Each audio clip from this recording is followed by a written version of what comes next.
Hi, everybody, and welcome to another edition of Affiliate ABCs. I'm your host, Deborah Carney, with co-host Vinny O'Hare. And we have a guest with us today, the esteemed affiliate James Martell. How are you today? Thank you, Deborah. I'm really good, thanks. Thanks for having me.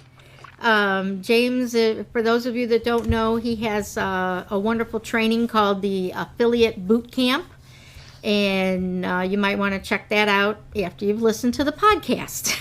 Yeah, well, thank you for that. Today we're going to talk about something that some affiliates do very well, other affiliates don't do at all, and some affiliates are afraid of for a variety of reasons. Since canned spam has come around, people are worried about, email marketing being, that they're going to be tagged as a spammer.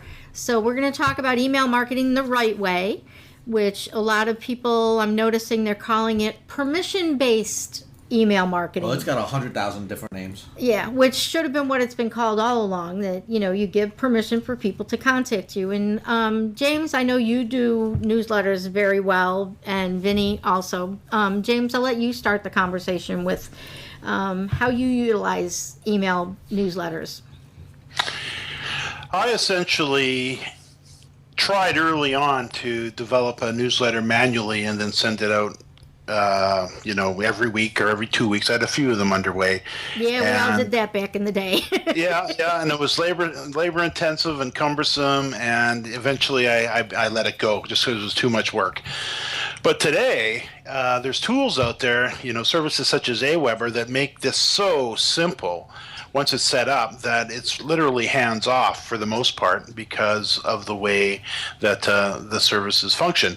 And I use it to basically build out my audience. Of course, everybody hears you got to build the list, and like many, it took me a few years for that to really sink in. I didn't start building my first list until 2002, and I'd already been in the business for 3 years, so opportunity lost. So today, I work really hard to come up with little ideas and ways for people to get onto my list, and whether it be affiliate marketing, answerbook.com, where I give away a free 90-page ebook that teaches people all about the affiliate marketing industry, or it might be a newsletter over on jamesmartell.com called the Martell News.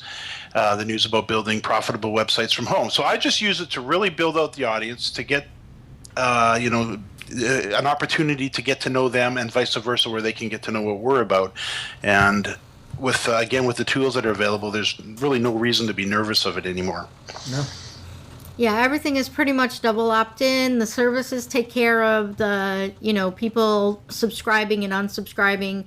I know when canned spam first came out, we all, you saw a lot of emails that said respond with unsubscribe, and that was the only way we knew how to get you off of our lists, because we didn't have all these services like Aweber and Vertical Response and Constant Contact. So I know we are Aweber fans as well. Vinny, you have... I love Aweber just for their blog broadcast capabilities, where you post to your blog and it automatically goes out as a newsletter.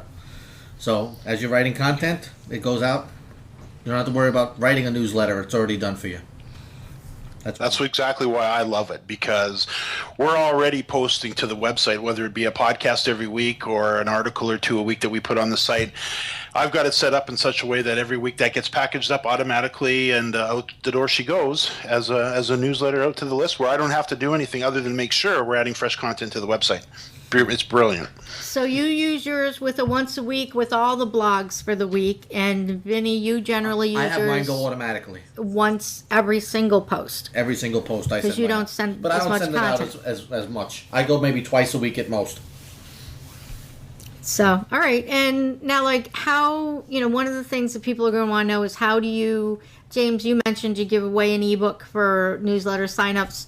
How do you get your subscribers? Is it pretty much through, enticing them by giving something away, or do you just have, the boxes on your website? Yeah, I've got a variety of ways we do it. One of them is giving away a little ebook, or maybe offering up, a 60-minute podcast on how to outsource. I'll mention that on a show like this. I'll say, if you're into outsourcing and you maybe want to know the ropes, send an email to our help desk, at jamesmartell.com, and we'll be happy to add you to our list and send you a copy of that exclusive audio. So we have all of these little tools and little, really valuable little items that we offer up, and we kind of create them as we work through the business, whether it would be a particular topic that we may reserve back, like the outsourcing podcast. And I guess, really what you want to do with it is just make sure that what you're offering is really good, because they're going to judge you on that. If you give them, something that's not so good, you're probably not going to win over a fan. But if you give them something of great value that's really going to help them, then definitely they'll probably subscribe and stick around. Yeah, I think what's really important is to everybody is competing for everybody's email address. And once somebody signs up for your list, you want to make sure you keep them engaged so they don't forget why they signed up for your list. And again, your frequency is about once a week, you said? Depending on which newsletter it is, I find once a week works pretty good for us. It all depends on how much content's going into the site. Okay. So if it's a site that we're only posting to, twice a month, maybe it's a little site over on the side somewhere, and I know lots of people have multiple sites, then it just goes out as the content's posted. But on my own personal site, James Martell, where we're adding quite a bit of content, it might be a Coffee Talk interview or a podcast from The Buzz or any number of articles. Plus, we've got guest posters on there now. It would be probably 2-3 times a day on some days if we're not careful. So I turn it back to once a week. Okay. Now, with Aweber, one of the features that I like is, what is it called? Autoresponder. When somebody signs up for your newsletter, how many autoresponders do you send out, James, normally? You're probably not going to believe this. My autoresponder series is 4.5 years old. It will go out for over 4 years. Really? Yeah, so I've got it set up in such a way that when somebody first subscribes, so if they head over to maybe the martellnewsletter.com, martellnewsletter.com, and they subscribe there, what they will get, of course, is my monthly newsletter, the Martell newsletter, but they are also, as part of the, an incentive for somebody to sign up right away, I'll throw in 6 of my most popular Coffee Talk interviews, which are interviews where I've interviewed other experts from within the affiliate and internet marketing industry. And then what happens is they get those right away, all 6 of them, and they're roughly 45 to an hour long. Really good content, great stuff for people wanting to learn the business. But then what happens is for the next few weeks they'll get one a week, and then after that I spread them out to one every 3 weeks, I believe it was, and there's enough of them in there, and they're the types of shows that are not going to stale date. They're really good quality, evergreen, yeah, evergreen type content, and good. So, and literally until they'll go out for 4.5 years, and they just go. And the beautiful thing about it is once it's set up, it's just set up. It just goes. I'm jealous because mine only go 2 weeks. Well, you may want to lengthen that a little. You gave me a little bit of work to do, James. Thank you. Oh yeah, no problem. Well, and a lot of what we try to do is evergreen content, like your podcasts, like you're talking about. We're not talking about something contemporary that is only going to work this week. We're talking about things that, like building an email list is something that, everybody should do from now until eternity. So these podcasts are evergreen content that if someone comes across this a year from now, they're still going to get value out of listening to it. And it's the same with a lot of your Coffee Talks. They're evergreen, even if they were recorded 4 years ago, as long as they were talking about the basics of website building or, affiliate marketing and picking a niche or, best practices. They're the same best practices now as they were 4 years ago. Absolutely, and that's not going to change. I mean, maybe the tool has improved a little bit that we might be talking about, but you're right. If the information is solid and based around fundamentals, which we try to stick to fundamentals of building profitable online businesses, those don't change, and best practices, they don't change. What we hear a lot is, James, that newsletters are expensive to set up and stuff, and I just cringe every time I hear it. Because first off, it's a business expense. So it's not going to cost you anything in the long run. Because you're going to deduct it. Because you're going to deduct it from your taxes, which if you're doing it the right way. And I don't know. People can't afford $19 a month or whatever AWeber charges, or Yeah. these companies. Oh, I was going to say, where's the expense? It's peanuts. Right. Well, honestly, if that's you wouldn't believe how many times people tell us this. well, that's stinking thinking, as a buddy of mine would say. That's a good way to push yourself right down and out of the business. Because building an audience, building a list is absolutely everything. If you don't have an audience to market to, and you're only relying on traffic from today, I can pretty much, hate to tell you, but you're not going to be around very long, because you have to build up an audience. And it took me, I know it's one of those things we hear a lot, and it took me a while to really even figure out how to do it. And back in 2002, when we first started to do it, it was clunky and cumbersome and very difficult. Compared to today, where today it's, there's so many video tutorials on how to set up an AWeber, or you can hire somebody over to Elance to do it for you for, probably $50 to $100. They'll set up the whole thing, right, and it's done. And like you said, once it's set up and you continually post to your site, which you're going to be doing anyways, one sale. It makes no sense not to do it. Yeah, you have to do it. This is a mandatory must. This should be done today if you haven't done it already. And the other thing you can do with AWeber, not only can you create the list that goes automatically from the blog post, AWeber will also post to a Twitter account, which if you have it set up right, will then go right to your Facebook account. So you've taken one blog post, you've put it out in a newsletter, you've put it out on Twitter and in Facebook and social media, and you have essentially saved yourself a ton of work by having AWeber automate that whole process for you. Sure. Every time I write to my blog, it ends up being almost like a press release, because it goes out to the Twitter and people retweet it. It goes out to the Facebook. Other people like it and all that. And next thing you know, I'm on those people's friends list. Come and join my newsletter. And it costs me nothing. Yes. Well, and the beautiful thing about AWeber is it's not $19 per site or per newsletter. You pay for AWeber, and you can go set up many, many, many newsletters if you'd like. So really, it shouldn't cost you next to nothing. Right. Right, and especially if if you're building a quality list, you're going to make back that $19 many times over. Or even better, like I do, you join their affiliate program, and every time somebody signs up, you get that person's money. So I think every time I pay AWeber, I think I'm making $7 or $8. That's great. Something like that. Now, I read somewhere this morning that in 2006, for every dollar spent on newsletters, you make back $58. And that was in 2006. And that was in 2006. Now, that's also based on what that guy's product was. But can you see that as being correct, James?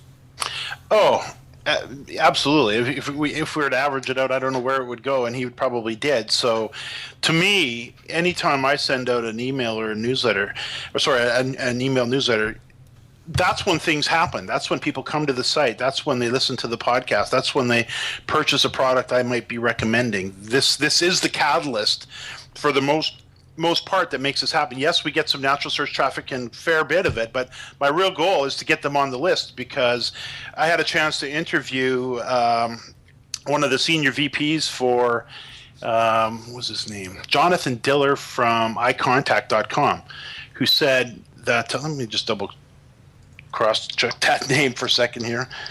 It was a couple of years ago, but he had said in the podcast, his name's Jonathan Diller. He's a senior VP for Elance, and he said in the podcast, which was stunning, he said a full 70% of the people that land on your site today, if you don't get them to subscribe to your list, some type of list, you will never see them again.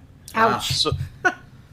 So if you think about that, if you've got 100 people a day coming to your website, and 70% of them you'll never see again, in 10 days that's 700.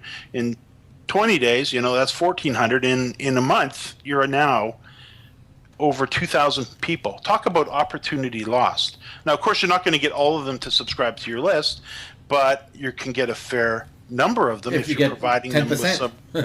Yeah, if you provide them with some real content and some a really good, solid reason to join you, they're going to join you. Many of them will. So, yeah, 10%. So let's say if it was 10% of 100, but 70% of them you've lost. So if you're down to 30. So I mean, you got to look at the whole 100. 10% would be 10 new subscribers per day. Over the period of a month, you're at 300. Over the period of a year, you're at 3,600. And these newsletters are going out automatically anyways. If you set it up through Aweber using the blog broadcasting feature that you mentioned, Vinny, then, they're coming. A good percentage of those will continue to come back to your site, providing you're providing up good quality information for them. Exactly. And then they'll take an action once they get to your site, as long as your newsletter is giving them information that leads them to a place where, they click to purchase something that you've come up with a new ebook on something, or some content that they need, or. Well, that's another thing. You also have to steer them towards the right page too, that pays the most money, whose product and Exactly. stuff. Like me, James, a lot of my stuff is default to AdSense nowadays, just because I'm lazy. Lazy's okay. But That's why we're affiliates. But I will write a page based on a high-paying keyword, and that'll be what goes out in my newsletter. Back to that. Yeah, that's great. So I'm not wasting any time catching 5-cent keywords either.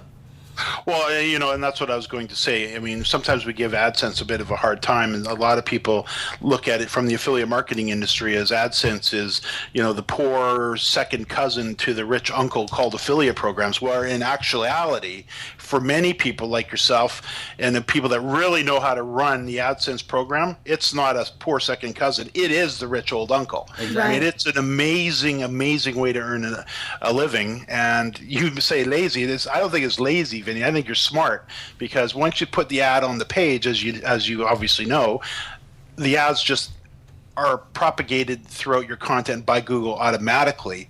You don't have to touch it. So it's literally like the Ron Popeil rotisserie, where you just set it and forget it. It's truly like that. I love that. And you combine that with the automatic newsletter going out to your audience, and then you get the content outsourced to maybe a writer to add your posts, and you can literally kind of really step back and have some fun. Exactly. Well, and the people that are doing well with AdSense are the people that are really working it. The old made-for-AdSense sites are gone.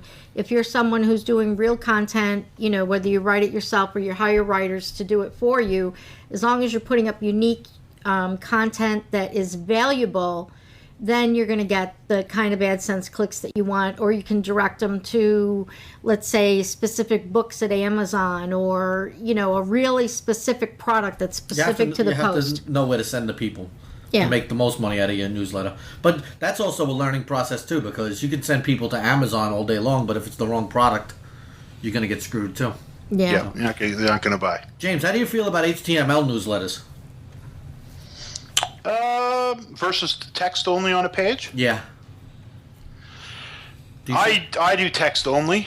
Me too. For no other reason that I've heard. I can't say I've tested this, but I've heard numbers of times that text-based emails convert better than the pretty flowery ones. Mm-hmm. And mine convert just fine. So text is easier. It's quicker. If it's not broke, don't fix it. A couple of weeks ago, Exactly. Peter Shankman actually tweeted out, to the people who send out HTML newsletters, I ain't going to read them because right now I'm on my BlackBerry and I'm running through Newark Airport. and that just stuck with me. I was like, wow, that's pretty brilliant, because I'm the same way on my smartphone. I ain't going to sit there and wait for an HTML newsletter, Or it won't display half right. the time it doesn't display right. It comes off to the side and stuff like that. So, yeah, I'm glad you said text only, because that's what I've been doing. And if you sign up for all these people's newsletters, you'll see that you're reading the ones that are actually text more than the HTML ones. Yeah. Yeah, we have one client that insists on HTML newsletters, and the text ones are the ones that get people going. They're just nice, clean. They know what they're looking for. They get it and they go. Yeah, I think one of the reasons might be, great graphics are so much in abundance now. They're everywhere, that they've kind of lost a lot of their impact. But the words on a page they're constructed and the language they're crafted properly, ultimately it's the words you want them to read anyways. And maybe the pretty flowery looking newsletters, that the graphics can be distracting. So, it makes sense to me that text only newsletters would work best. Do you worry about using any stop words in your titles and stuff like that? No. I'm very, very aware of that when I'm writing. Mm-hmm. When you say stop words, you mean like the word free or free, Viagra, big exclamation points? No, I don't put those in the title tags, or sorry, in the subject line. Right. Well, I don't even like to put them in the text. For those that don't realize it, the service providers will not deliver your mail if you're using some of these stop words. So especially the word that's free. why I mentioned it. Yeah, free and Viagra. Yes. You know? Hopefully the listeners Hopefully. to our podcast aren't doing the Viagra newsletters, but words like free and I'm sure we can come up with a few others. Millions, you can make millions. Yeah, make money online. Those work at home, earn extra income. Yeah, those end up, the spam filters are looking for those, and you'll end up in, so many people are using Gmail and Google as their filter now that they, they get caught up in the spam and they don't even realize they're in the spam folder. So. Yeah. And another question I got, James, is what do you concentrate on sending at a certain time of the day or a certain day of the week? Not specifically. Not really. I mean, no, I don't. You? I do. I try to send them out on Sunday nights. Believe it or not. Even though everybody and their grandmother says don't do Sunday because on Monday morning when people go check their inbox, they're at work and they're too busy to read their email. I say BS to that. I send them out Sunday nights. Or what I've been hearing lately about using social media, people will retweet the best on Thursday at 3 p.m. So I try to stick around that area too. So. On that topic, I actually know a buddy of mine locally who interviewed, and maybe I can give him a plug. It's over at whiterockreporter.com. It's the only podcast that he's done. Okay. And he did it about 6 months ago, and it's so amazingly done because he interviewed a Canadian painter named Robert Genn, and he's very famous throughout the world in the painting world. And he's 73 years old at the time of the recording. Very mild-mannered, really nice, easy. In fact, interesting, they're both 73 years old. So you're kind of hearing a much, much older perspective. But Robert started building his list back in, I think it was 1999 or 2000. He's got some 250,000 painters subscribed to his newsletter. From one podcast. It's called it's called the Robert Genn Letter. And he writes them twice a week, and it's just a single letter that gets sent out. He's got a company in Chicago that sends them out for him, and he sends them out at 5 minutes to 9 Eastern Time every Monday and every Thursday religiously for over 10 years. And it's no wonder he's worldwide, so well known because of that, and that's one of the reasons. He's painted over 17,000 paintings. Wow! But you're listening to him from an older gentleman who's a very highly regarded painter, who's also a teacher of painting, and is a real advocate of artists and teaching them how to make money as an artist. And it wasn't really going to be, and really isn't, a marketing, learn how to, develop a list podcast. But, I mean, I get goosebumps even talking about it. It was so good that you should go listen to it. You don't even have to subscribe to listen. You just go to whiterockreporter.com and click on the link and have a listen to it. It's about, if I recall, 30, 40 minutes in length. And I've listened to it a couple of times. And we could all learn from this gentleman, I'll tell you. And that's White Rock Reporter? Correct. I think Debbie just opened up another browser to go there now. No, not yet. After the show. But, and I've told him, go interview him again. I mean, you could interview that guy a number of times, and it would be just a learning experience. Well, that's what it all comes back to quality. I keep telling people all the time about my open rates, and people think I'm nuts. But Debbie has seen it. I actually send out an email newsletter. It'll get opened up 80% from the people, and then 3 or 4 days later, it'll open up another 20 or 30%. So I'm getting over 100% of my emails read. That's awesome. which to me it simply blows my mind.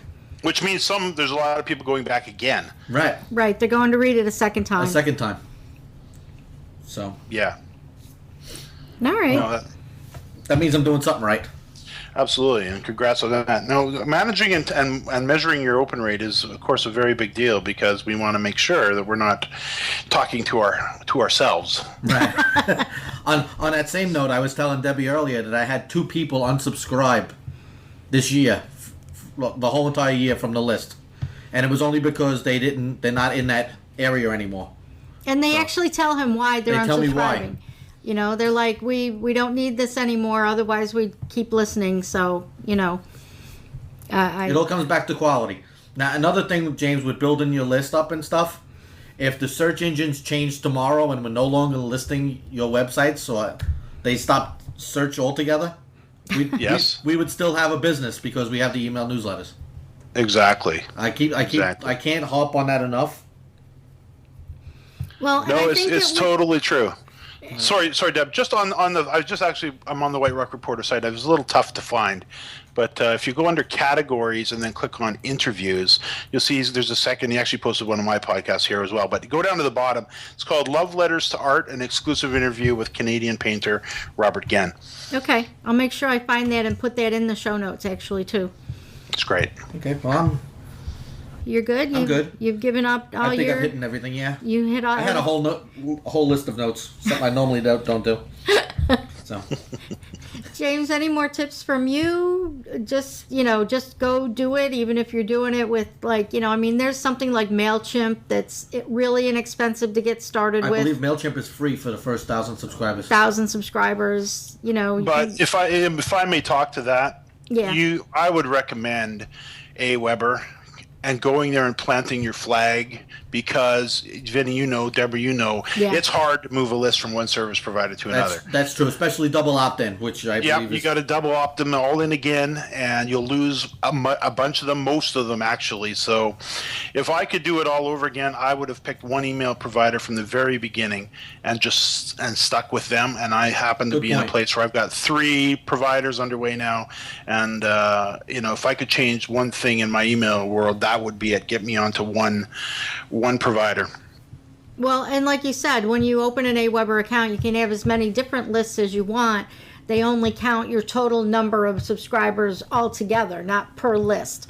So, it really is an easier way to manage things. I'm probably on Aweber from one of James's podcasts where Probably. he mentioned it. So, Yeah. Yeah, I think I remember you saying that years and that was ago. in 2000. I forget. We'll just say 2 or 3 presidents ago. Amazing, huh? How time flies. Yeah. How time flies. Well, and I bet, I mean, when you started Affiliate Buzz, you never, you didn't realize how long it would go and how far it would go. And I was always wondering, what the heck are we going to talk about every 2 weeks? yeah. I mean, how are we going to do this every 2 weeks? Yeah. And you know what? It's amazing. We've got more to talk about today than we ever had, and every week there's more. So, and I think listeners will probably find the same thing with their newsletters and just creating content in general. It's just once you get into the groove and you get it set up, it will be automatic. And for you you. go off of the feedback you get from the people who are reading your newsletter. They'll give you, they'll ask you the questions that you need to answer in the next one. Exactly. So, all right. Well, any final thoughts, James, on getting started? It's one of those things. Again, it's up near the top of the list of must-do activities. And if you don't have that underway now, definitely, probably now is a good time to start. If you need any help with getting that organized, and maybe you're not so technically inclined, because it can be a little bit cumbersome to connect all the dots to figure out how it all works and fits together. And I know some people are a little bit nervous of the technology, and it can be, it is a little bit confusing. So go hire somebody at Elance. Go get it, pay $50 to somebody and get them to set it all up for you and just get it done. Because again, think back to what Robert Diller has had to say from iContact. And iContact is second only to Aweber as far as size. So these guys know the numbers. That when he says 70% will never be seen again of the people that visited your site, he would know. So that's how important this is. Opportunity, you're losing an opportunity lost every day you don't get this going. I agree. Vinny, any Closing thoughts from you? No, I agree with that. Hire somebody, even if it's for your first list, because this way you'll be able to see what's going on. But you might be able to do the second one yourself. Exactly. Yeah, that's great. Great point. So. And yes, you should have one for each of your websites, not just one. Because you want to make sure each niche group has their own content that's specific to them. Normally, the first thing I do, if I'll register a domain name, and the very second thing I do is set up an email newsletter list. Great Yes. plan. Great plan. All right. Well, thanks, gentlemen. James, where can people find you on the internet? Well, you can find that affiliate marketing answer book that I was mentioning at affiliatemarketinganswerbook.com. You can learn more about our podcasts and our newsletter at jamesmartell.com, and our affiliate marketing trainings at affiliatemarketersbootcamp.com. And Vinny? You can find me at vinnyohair.com or follow me on Twitter at vinnyohair.com. If you got any AWeber questions, I'd be happy to answer them.